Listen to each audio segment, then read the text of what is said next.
سلامونه ملګرو، ما نه مخکې یو دوه سپي روان دي، لیوني سپي دي.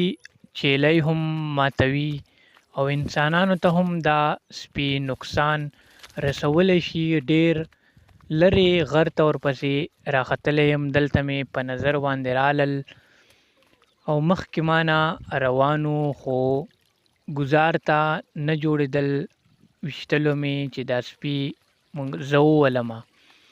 ځکه ملګرو چې چیلو ته هم ډېر زیات نقصان رسوي، انسانانو ته هم نقصان رسوي.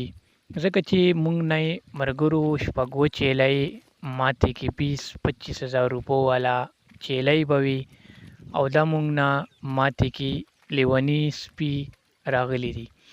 ملګرو په هر ځنګل کې، په هر کلي کې به زه وایم چې لیوني سپي موجود وي. ملګرو دلته ما نه مخکې روان دي، دا شاړه کانده ده، خوشې ځنګل دی، خو زه ورپسې یم او پرېږدم یې نه. ملګرو زه به کوشش کوم چې دا سپي ما نه بچ پاتې نه شي.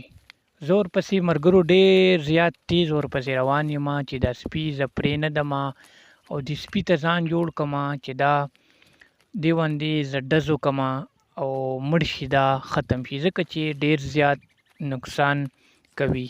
چیلو ته خو هم ځناور څیزونه دي، هغو ته خو نقصان ورکوي، خو داسې به وشي چې انسانانو ته به هم نقصان ورکړي. لیونی سپي څه وجه وي ملګرو، په څه وجه لیونی شي؟ ځکه چې موږ کور کې سپی وساتو، روټۍ ورته نه اچوو، نو خامخا هغه به لیونی کېږي، د لوږې د لاسه به چیلی ماتوي، نور انسانانو ته به نقصان ورکوي.